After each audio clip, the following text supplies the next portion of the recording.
نباہ میں ساری بات آ جاتی ہے. نباہ کا مطلب یہ نہیں ہے کہ آپ روگی ہو جائیں. نباہ کا مطلب یہ ہے، نباہ کا جو کلوز سپیریئر کانٹینٹ ہے وہ ہے being honest with your self and others. اگر آپ نباہ میں اپنے ساتھ آنیسٹ نہیں ہیں اور دوسرے کے ساتھ آنیسٹ ہیں تو یہ پہلا رول جو ہے ڈیفائی کر رہے ہیں.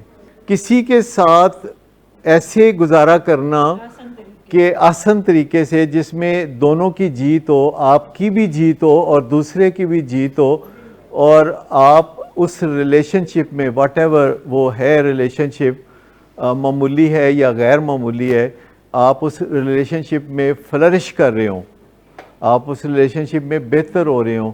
اور چاہے وہ میاں بیوی کا ریلیشن شپ ہو، اور ہر ریلیشن شپ ایوالو کر رہا ہوتا ہے. یاد رکھیے کہ شادی کے ٹائم پہ جو ریلیشن شپ ہوتا ہے یا رومانٹک ریلیشن کے ٹائم پہ جو ریلیشن شپ ہوتا ہے وہ کبھی بھی ٹھہرے ہوئے پانی کی طرح نہیں ہوتا، وہ ایوالو کر رہا ہوتا ہے. کیونکہ جو میٹنگ ریٹنگ ہے، کبھی آپ نے لفظ سنا میٹنگ ریٹنگ، یعنی جوڑوں کی جو قدر ہوتی ہے، قدر افزائی. جیسے اسٹیج پہ بیٹھا ہوا جوڑا ہے تو آپ کہتے ہیں کڑی نو 10 چوں 9 نمبر تے منڈے نو 10 چوں 6 نمبر، یہ ریٹ کرتے ہیں نا، تو اس کو میٹنگ ریٹنگ کہتے ہیں. اور یہ میٹنگ ریٹنگ ریلیشن شپ ہو جانے کے بعد بدلتی رہتی ہے. وقت کے ساتھ ساتھ اس ریلیشن شپ میں کوئی زیادہ بہتر ہو جاتا ہے، کوئی زیادہ ترقی کر جاتا ہے، کوئی فلرش کر جاتا ہے، کوئی تباہ ہو جاتا ہے.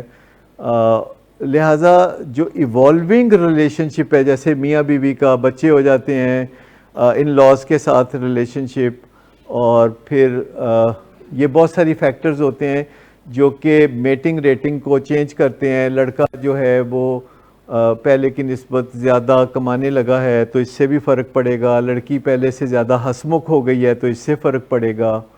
اور بہت ساری چیزیں ہیں جو کہ میٹنگ ریٹنگ کو بدلتی رہتی ہیں. میٹنگ ریٹنگ کو، اور میٹنگ ریٹنگ کو بہتر سے بہتر بنانا اور اپنے پارٹنر کی میٹنگ ریٹنگ کو بھی بہتر بنانا. ہار جیت نے بہت سارے گھروں کی خوشیاں جو ہے ہار جیت نے خراب کی ہیں. ہار جیت ہوتی ہے آپ کی اپنے ساتھ کہ کل آپ جیسے تھے آج آپ اس سے بہتر ہیں یا نہیں. اگر آپ گزرے ہوئے دن سے آپ تھوڑا بہتر ہیں تو آپ کی زندگی جتنی بھی ہوگی آپ کی وہ مزیدار گزرے گی. لیکن اگر آپ کا گزرا ہوا دن بہتر تھا اور آج کا دن بہتر نہیں ہے، اور آپ کوئی ایسی کوششیں نہیں کرتے جس سے آپ کا آج کا دن بہتر ہو، کیونکہ آپ میں اور سب لوگ ہر روز ایک دن بوڑھے ہو جاتے ہیں، ایک دن بڑھیا عمر کو پہنچ جاتے ہیں. بوڑھا ہونا کہنا ٹھیک نہیں ہے، بڑھیا ہونا، ایک دن بڑھیا ہو جاتے ہیں. اور اس کے لیے جب آپ ایک دن زیادہ گزارتے ہیں اور آپ کے جسم میں کوئی ویئر اینڈ ٹیئر ہوتی ہے یا آپ کی ہڈیوں میں کوئی کمزوری ہوتی ہے، تو آپ ایسی کوششیں کر سکتے ہیں کہ وہ جو مضر اثرات ہیں ویئر اینڈ ٹیئر کے جو ایک دن میں ہوتے ہیں تو وہ ایک دن میں ہی آپ کور کر لیں. اگر آپ بڑھتی عمر میں اپنا خیال رکھتے ہیں اور اپنی ایکسرسائز، نیند، کھانا پینا اور تعلقات اور روزمرہ مشاغل اور خوشیوں کا آپ خیال رکھتے ہیں تو پھر آپ ایج لیس ہو جاتے ہیں. ایج لیس، کیونکہ اگر آپ ہر وقت یہ سوچتے رہتے ہیں میں اتنے سال دا ہو گیا ہوں، میں اتنے سال دا ہو گیا، تو آہستہ آہستہ جو ہی آپ 60 کے فگر کو ٹچ کریں گے تو آپ کو اب مورائل بہت ڈاؤن ہو جائے گا.